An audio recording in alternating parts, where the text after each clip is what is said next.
सभी दर्शकों को सादर प्रणाम। मैं पंडित कृष्ण कुमार शर्मा ज्योतिषी महोदया के प्रश्नों का उत्तर देने के लिए आज मैं फिर से उपस्थित हुआ हूँ। महोदया पूछें, आपका क्या प्रश्न है? प्रणाम गुरुजी। चिरंजीवी भव। जैसे कि हमने पिछले 3 पार्ट्स में भरणी नक्षत्र के बारे में बहुत कुछ समझा, मैं चाहती हूँ कि हम इसके बारे में और विस्तृत जानकारी लें। तो मेरा पहला सवाल गुरुजी आपसे ये है कि भरणी नक्षत्र का स्वामी ग्रह क्या होता है? बहुत अच्छा प्रश्न है। भरणी नक्षत्र का स्वामी ग्रह शुक्र है। हर नक्षत्रों के स्वामी ग्रह होते हैं और एक एक ग्रहों को 3-3 नक्षत्र मिले हुए हैं।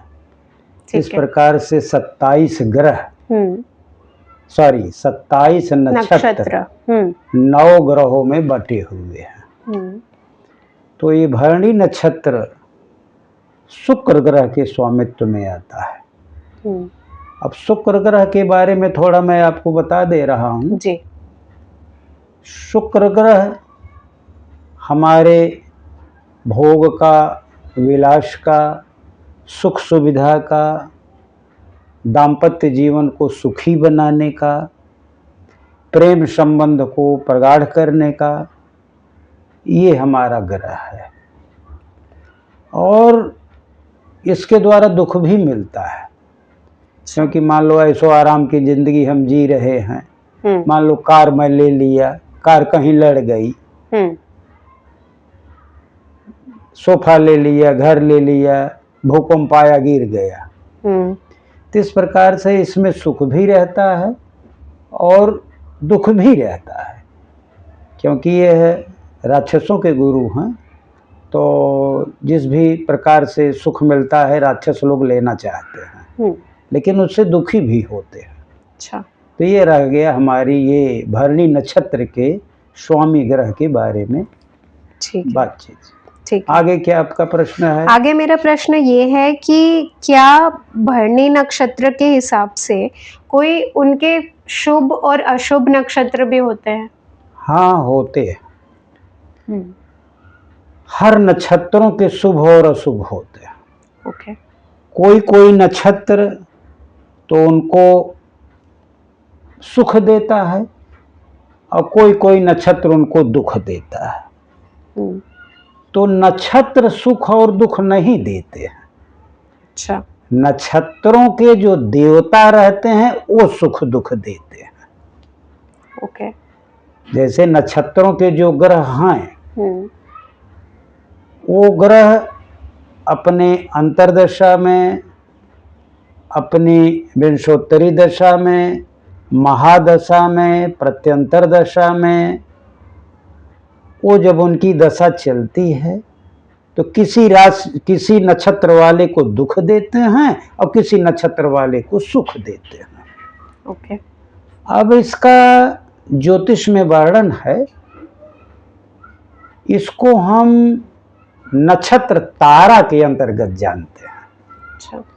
तो नक्षत्र तारा में ये बताया गया है कि जिस भी नक्षत्र में हम पैदा हुए हैं वो मेरा जन्म नक्षत्र होता है। और उसका जो दूसरा नक्षत्र होता है वो उसको संपत्ति देता है, उसको संपत्ति तारा कहते हैं। अच्छा। जैसे ये भरणी नक्षत्र हुआ जी, तो भरणी नक्षत्र के बाद कृतिका नक्षत्र आता है। तो कृतिका नक्षत्र का स्वामी इनको भरणी नक्षत्र वाले को संपत्ति देगा अपनी दशा में, अपनी महादशा में, या जब वो ग्रह इनके नक्षत्र पर गोचर करने लगेगा।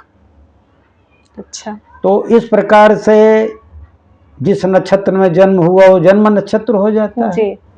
दूसरा नक्षत्र इसको संपत्ति और वैभव देता है। तीसरा नक्षत्र इसको विपत्ति देता है। विपत्ति माने वो डेंजरस हो जाता है। अगर जैसे कृतिका के बाद रोहिणी आता है, भरणी नक्षत्र में जन्म हुआ, तीसरा नक्षत्र इसका रोहिणी है। तो रोहिणी कि जब देवता इस पर ग्रह पर गोचर करने लगे, कि इस नक्षत्र पर गोचर करेंगे या उनकी महादशा आएगी, तो भरणी नक्षत्र वाले को दुख पहुंचाएंगे, उसके लिए खतरनाक साबित होंगे। अच्छा। इसी प्रकार से चौथा जो नक्षत्र है, जैसे अश्विनी, भरणी, कृतिका, रोहिणी, रोहिणी नक्षत्र जो है, इसको रोहिणी नक्षत्र क्या देगा? हैप्पीनेस देगा। अच्छा। इसको क्षेम बोलते हैं। अच्छा। मतलब जब उसके देवता आएंगे, इस पर गोचर करेंगे या उसकी महादशा आएगी, तो भरणी नक्षत्र वालों का कुशल मंगल होने लगेगा। अच्छा। इसी प्रकार से पांचवा नक्षत्र है, उसी भरणी नक्षत्र के आगे आगे हम चलेंगे जी। पांचवा नक्षत्र भी दुखदाई होता है। पांचवा नक्षत्र क्या, इसको बोलते हैं प्रत्यरी। प्रत्यरी माने होता है इनिमिटी, दुश्मनी जी। वो आपसे दुश्मनी करा देगा किसी से, जब वो गोचर करेगा, वो महादशा आएगी तो दुश्मनी करा देगा। क्या उनके जातकों से दुश्मनी होती है? हाँ, वही जातकों से ही दुश्मनी होती है, जो उसमें पैदा हुआ है, और नक्षत्र की थोड़ी दुश्मनी हो जाएगी। नहीं, मतलब जैसे भरणी नक्षत्र की रोहिणी नक्षत्र के जातकों से दुश्मनी होगी कि किसी से भी? किसी से दुश्मनी करा देगा, किसी से वो जातक से नहीं करा, किसी से आपकी दुश्मनी हो जाएगी। वो जब स्वामी नक्षत्र उसकी दशा महादशा आएगी, या जब वो गोचर करने लगेगा, तो आपसे समाज में दुश्मनी पैदा करेगा। अच्छा, इन जनरल? हाँ, जनरली वो दुश्मनी पैदा, तो आपका दुश्मन बना देगा बहुत से लोगों को। इसके बाद जब आएगा छठा, तो उसको कहते हैं साधक। अच्छा। साधक आपके लिए फायदेमंद होता है। साधक का मतलब होता है कि वो फेवरेट आपका काम करेगा। अच्छा, आपके फेवर में काम करेगा, हमारे फेवर में होगा। यानी जब उसकी दशा महादशा आएगी छठे नक्षत्र की, हर के देवता अलग अलग हैं, उसको जब हम विस्तृत तारा चक्र बढ़ाएंगे तो बड़ा है वो, तो वो आपको जो है आपके फेवर में काम करेंगे। सातवां जब फिर आएगा, उसके बाद जब सातवां नक्षत्र आएगा, तो उसका जो है वो हो जाएगा बध और निधन नक्षत्र कहते हैं। वो आपको टार्चर कराएगा, समाज में आप बहुत ज्यादा टार्चर किए जाएंगे जब उसकी दशा आएगी। तो इसके बाद जब आठवां नक्षत्र सीरियल वाइज आएगा, जी जी, भरणी का आठवां नक्षत्र अश्लेषा हो जाएगा। जब वो आएगा तो सॉरी, अश्लेषा नहीं हो जाएगा, वो क्या कहा जाता है, हाँ अश्लेषा ही हो, अश्लेषा रहेगा। जब वो आएगा नक्षत्र, तो नक्षत्र आएगा तो आपको मित्रता बढ़ाएगा। और जब नौवां नक्षत्र आएगा, तो नौवां इसका हो जाएगा, वो क्या कहा जाता है, मघा के बाद जो अगला नक्षत्र है पूर्व फाल्गुनी। जब पूर्व फाल्गुनी नक्षत्र आएगा, नौवां नक्षत्र आएगा, तो आपको अत्यंत मित्रता का राय दे देगा। अत्यंत मित्रता का मतलब है कि इंटीमेट फ्रेंडशिप लाएगा, वो बेस्ट फ्रेंड बना देगा। आपको समाज में बहुत ज्यादा बेस्ट फ्रेंड मिलेंगे। यानी आप ये जान लीजिए कि एक जनरल उसमें कि तीसरा, पांचवा और सातवां ये नक्षत्र के जब गोचर करेंगे, और इसके बाद इसी में 9 और बढ़ा रहे जाइए। तीसरा है तो 9 बढ़ाइए 12वां नक्षत्र, पांचवा है तो 9 बढ़ाइए 14वां नक्षत्र, अच्छा, और सातवां है तो 9 बढ़ाइए 16वां नक्षत्र। फिर उसमें 9 जोड़ते जाइए। जैसे 12 में 9 जोड़ा तो 21वां नक्षत्र, और 5 में डायरेक्ट 18 जोड़ दिए, 18 जोड़ दिए तो 23वां नक्षत्र, और 7 में फिर आप जो है 18 जोड़े तो 25वां नक्षत्र। ये जो नक्षत्र आए आपको दुख प्रदान करेंगे, एक जनरल हिसाब में समझ लीजिए। और जो नक्षत्र हैं आपका किसी न किसी रूप से आपका शुभ प्रदान करेंगे। ये भरणी नक्षत्र वालों के लिए, ये जिसमें जिसका जन्म हुआ है उसका ये 9 नक्षत्र की एक श्रेणी है। फिर वही श्रेणी आगे आगे आगे आगे 27 नक्षत्र तक चलती है। जी जी जी। तो ये हमारा जो हो गया कि कौन कौन से नक्षत्र शुभ कारक है और कौन कौन से नक्षत्र शुभ और अशुभ, जिसमें पैदा हुआ उसका दूसरा, उसका तीसरा, पांचवा, 7वां इसके बाद उसमें फिर और जोड़ते जाइए, 9 9 9 9 और जोड़ते जाइए। तीसरा है तो 9, 12वां, 5वां है तो 9, 14वां और 7वां है तो 9, 16वां, फिर उसमें 9 9 जोड़ते जाइए। ये हमारे नक्षत्र दुख कारक होंगे भरणी नक्षत्र के। तो शायद ये आपके प्रश्नों का हल हो गया होगा। आगे बताइए आपका क्या प्रश्न जी। सो नेक्स्ट मैं ये जानना चाहती हूँ कि भरणी नक्षत्र वालों को क्या करना चाहिए और क्या नहीं करना चाहिए। हाँ, इसके बारे में बताइए। बहुत सही प्रश्न है कि भरणी नक्षत्र वालों के लिए क्या विहित कार्य है और क्या निषिद्ध कार्य है, वो क्या करें तो अच्छा होगा, उनको क्या करना चाहिए और क्या चीज छोड़ देना चाहिए। जी। पहली बात तो ये जान लीजिए कि भरणी नक्षत्र क्रूर होता है, जैसे मैंने आपको बताया था जी। क्रूर और उग्र होता है जी। अगर वो क्रूर का काम करे, कोई जटिलता वाला काम करे, युद्ध संबंधी काम करे, संघर्ष संबंधी काम करे तो उसके लिए अच्छा होगा। ये उसके लिए विहित कार्य में। और दूसरा किस टाइप का कार्य करे, बीज कोई बोना हो, बीजारोपण करना हो, अच्छा, गर्भाधान संस्कार हो, संभोग का प्रश्न हो, तो अगर वो भरणी नक्षत्र में होता है तो अच्छा होता है, क्योंकि वो जन्म मृत्यु उसके आकार ही भग हैं जी।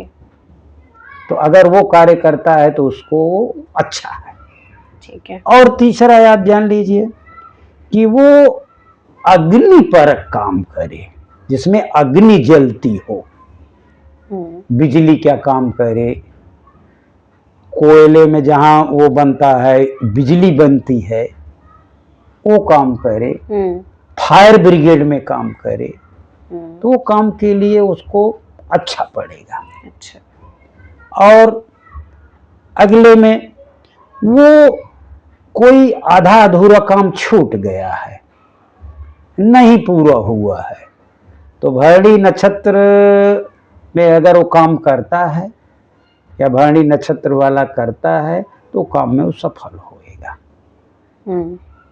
और काम क्या है कि कोई शुभ काम हो, कल्याणप्रद काम हो, अगर तुरंत करना है तो वो करे तो उसमें भी सफल हो सकता है। अच्छा, तब तुरंत होना चाहिए। हाँ, तुरंत वाला काम हो, व्रत हो, उपवास हो, देह की शुद्धि हो, अगर भरणी नक्षत्र में काम करे तो अच्छा है, ठीक है। और भरणी नक्षत्र वालों क्या करना चाहिए, बच्चों से संबंधित कोई काम हो,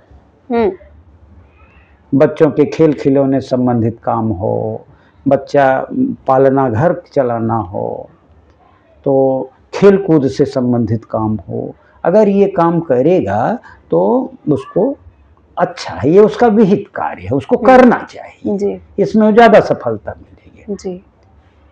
अब आपका अगला प्रश्न है कि निषिद्ध कार्य का क्या है, क्या चीज भरणी नक्षत्र वालों को नहीं करना चाहिए।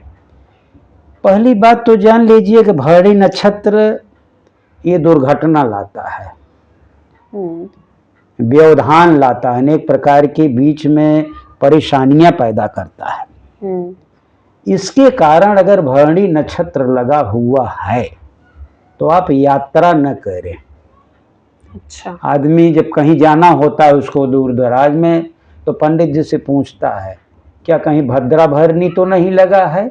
अच्छा। हाँ, पूछता है कि कहीं भद्रा भरणी नक्षत्र तो नहीं, पंडित जी बताइए यात्रा मेरी शुभ होगी कि नहीं। तो भद्रा भरणी वो रास्ते में दुर्घटना लाता है। तो अगर पंडित जी तो पंचांग में देखते हैं या कहीं देखते हैं कि अगर भद्रा या भरणी है तो कहेंगे कि आप जरा 2 दिन रुक जाइए, एक दिन में भरणी खत्म हो जाएगी, क्योंकि हर नक्षत्र एक ही दिन चलते हैं, आज नहीं कल जाना, या एक दिन पहले प्रस्थान निकाल दो। मुझे ऐसा अभी तक लगता था कि भद्रा भरणी एक स्लैंग है। नहीं, लेकिन भरणी नक्षत्र से भरणी नक्षत्र है और भद्रा करण से रिलेटेड है। जब हम आपको कभी करण लेके आप आएंगी, उसी पंचांग का ही रूप है, तब आपको बताएंगे उसमें भद्रा एक करण है जिसको विष्टि बोलते हैं। आज जो यहाँ पर प्रश्न नहीं है तो उसको वो काम नहीं करना चाहिए, ठीक है। कोई सौम्य काम हो या कोई ऐसा काम हो धीमी गति वाला काम हो, तो वो काम भी भरणी नक्षत्र वालों को नहीं करना चाहिए, जिसमें बहुत टाइम लग रहा। हाँ, जिसमें हाँ बहुत टाइम लगे, जो तुरंत से हाँ, ना खत्म हाँ, होने तुरंत वाला हो। खत्म वाला तो काम करो, लेकिन बहुत धीमी गति वाला काम हो, धीरे धीरे चलेंगे। क्योंकि जिस भरणी नक्षत्र जो राशि में है वहां शनि नीच का होता है, और शनि एक राशि पर रहता है, वो बहुत दिन रहता है जी, 2.5 साल रहता है, एक राशि पे रहता है। वही चंद्रमा 2.25 दिन में पूरा करता है, और उसी को शनि धीरे धीरे धीरे धीरे 2.5 साल में पार करता है। तो जो कोई स्लो गति का काम हो तो उसको वो नहीं करना चाहिए। और आगे क्या नहीं करना चाहिए, उसको क्या निषिद्ध कार्य उसके शास्त्रों में बताए गए हैं कि किसी कार्य का इसमें हमें आरंभ नहीं करना चाहिए। अच्छा, नया काम शुरू, अगर भरणी नक्षत्र लगा हो तो नया काम मत चालू करो, उसको अश्विनी नक्षत्र में चालू करो। इसमें आप समाप्त कर सकते हैं, अच्छा, लेकिन इसमें नया काम मत चालू करो। मतलब पहले चालू कर लिया है और फिर नक्षत्र लग गया तो समापन हो सकता है, समापन बंद हो नहीं सकता करना है, चाहिए। बंद नहीं करो, लेकिन इसमें कोई नया कार्य चालू मत करो। ठीक है, ये रह गए आपके विहित कार्य और आपके निषिद्ध कार्य। आगे आपके क्या प्रश्न है? मैं आज के क्लोजिंग में आपसे ये जानना चाहती हूँ कि भरणी नक्षत्र का तिथि और दिन बता दीजिए। हाँ, बहुत बढ़िया प्रश्न है। तिथि और महीना, जी, दिन नहीं, तिथि, अच्छा, तिथि और महीना। महीना क्या है? जो हमारा अश्विन मास होता है, अश्विन मास तो अश्विनी नक्षत्र पर है जी, लेकिन उसका उत्तरार्ध, एक महीने में 2 पक्ष होते हैं, कृष्ण पक्ष, शुक्ल पक्ष। तो जो उत्तरार्ध होता है 15 दिन का पक्ष हमारा, वो भरणी नक्षत्र का महीना है। ठीक। इससे आप ऐसा समझ सकती हैं कि मेष राशि में 2.25 नक्षत्र आते हैं, 4 चरण आते हैं अश्विनी नक्षत्र के, 4 चरण आते हैं भरणी नक्षत्र के। तो 4 चरण में आधा पक्ष उसने ले लिया अश्विनी नक्षत्र का, और 4 चरण जो बचा अश्विनी नक्षत्र का, वो पूर्वार्ध वो हो गया और बाद का भाग ये हो गया। उसके बाद का जो भाग है, दूसरा पक्ष जो है, वो भरणी नक्षत्र का अश्विनी क्या वो महीना होता है। और दिन में, इस तिथि में इसको कृष्ण पक्ष और शुक्ल पक्ष की चतुर्थी तिथि को माना जाता है। अच्छा, जिसमें भी चतुर्थी रिक्ता तिथि होती है, कहते हैं इसमें शुभ काम मत करो जी, रिक्ता तो भरणी से भी वो रिलेटेड है, क्योंकि इसमें क्रूर काम होता है अधिकतर। तो इसमें ये चतुर्थी दोनों पक्ष की इसकी तिथि है। तो और आपका अगला प्रश्न क्या है? जी, मेरा ये फाइनल प्रश्न था। मैं ये आप लोग सबसे कहना चाहती हूँ कि एक्चुअल में तिथि का एक बहुत डिटेल्ड, जब हम पहली बार मैं मिली थी गुरुजी से तभी ही हमने बनाया था, तो आप वो वीडियो डेफिनेटली जाके देखिए, तो आपको ये चीज़ और क्लियरली समझ में आएगी। जी गुरुजी, आज के हम अपने ये वार्तालाप को विराम देते हैं। बहुत बहुत धन्यवाद आपका। आप दर्शकों को कहना चाहता हूँ कि अच्छा लगे ये वीडियो तो आप सब्सक्राइब करिए, लाइक करिए, शेयर करिए, कमेंट करिए। बस इसी के साथ हम अपनी वाणी को विराम देते हैं। आप लोगों को बहुत बहुत धन्यवाद एवं आभार। धन्यवाद।